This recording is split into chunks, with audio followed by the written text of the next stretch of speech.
भारत की supreme court ने हाल ही में एक ऐतिहासिक फैसला देते हुए इलेक्टोरल बॉन्ड को असंवैधानिक करार दिया है और निर्वाचन आयोग को यह निर्देश दिया है कि वह इलेक्टोरल बॉन्ड से जुड़ी सारी सूचनाओं को सार्वजनिक करे। इस फैसले से चुनावी दलों और कुछ कंपनियों में हड़कंप मच गया है। आज के इस वीडियो में हम जानेंगे कि आखिर इलेक्टोरल बॉन्ड पर इतनी बहस क्यों चल रही है। ये भी जानेंगे कि इलेक्टोरल बॉन्ड क्या होते हैं, उनको कौन जारी कर सकता है, इनको कौन खरीद सकता है और कैसे खरीदा जाता है। जी हाँ, मेरा नाम है अनुराग सिंह भदौरिया और आप देख रहे हैं मेरा YouTube channel study with ASP।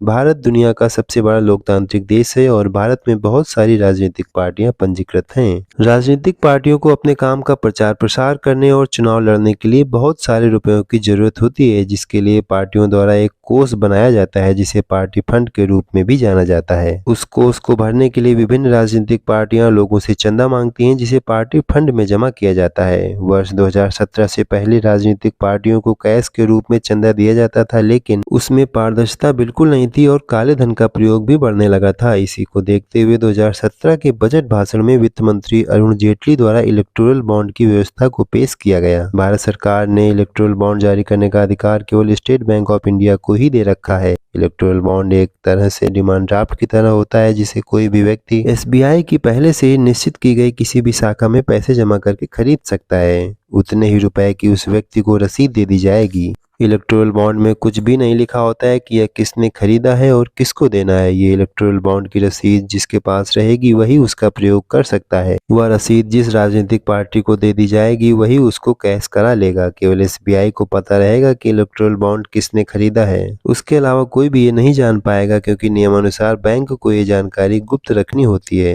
Electoral bonds को साल में 3-3 महीनों के अंतराल में 10-10 दिनों के लिए खोला जाता है। जैसे कि आप 1 जनवरी से 10 जनवरी के बीच में, उसके बाद अप्रैल में 1 से 10 तारीख के बीच में, ऐसे ही जुलाई और अक्टूबर में 1 से 10 तारीख के बीच इलेक्टोरल बॉन्ड्स को बैंक से खरीद सकते हैं। ये इलेक्टोरल बॉन्ड 1000 रुपए, 10,000 रुपए, 1 लाख रुपए और 1 करोड़ रुपए तक के हो सकते हैं। मान लीजिए अगर किसी व्यक्ति या कंपनी को 5 लाख रुपए का चंदा किसी राजनीतिक पार्टी को देना है, तो वो SBI की किसी शाखा में कैश लेकर जाएगा और अपनी KYC देकर 1-1 लाख रुपए के 5 इलेक्टोरल बॉन्ड्स खरीद लेगा। अब वो इलेक्टोरल बॉन्ड्स के रूप में जो सर्टिफिकेट बैंक से मिला है, उसे वो जिस भी राजनीतिक पार्टी को देना चाहेगा वो उसे दे देगा और वो पार्टी उस सर्टिफिकेट को SBI की शाखा में जमा करा के उसमें लिखी हुई धनराशि को अपनी पार्टी फंड के खाते में जमा करा सकता है। इसमें खास बात यह भी है कि इलेक्टोरल बॉन्ड जारी होने के बाद केवल 15 दिनों तक ही प्रभावी रहता है। 15 दिन के अंदर उसे कैश कराना होता है। अगर 15 दिन के अंदर वह इलेक्टोरल बॉन्ड बैंक से कैश नहीं कराया गया तो उसका पूरा पैसा PM केयर फंड में ऑटोमेटिक ट्रांसफर हो जाएगा। तो ये थी इलेक्टोरल बॉन्ड से जुड़ी कुछ महत्वपूर्ण जानकारियां। उम्मीद है आपको ये वीडियो अच्छा लगा होगा। अगर आप ऐसे ही इंपॉर्टेंट टॉपिक्स पर इंफॉर्मेटिव वीडियोस को देखना पसंद करते हैं तो अभी सब्सक्राइब करें हमारा चैनल स्टडी विद ASP।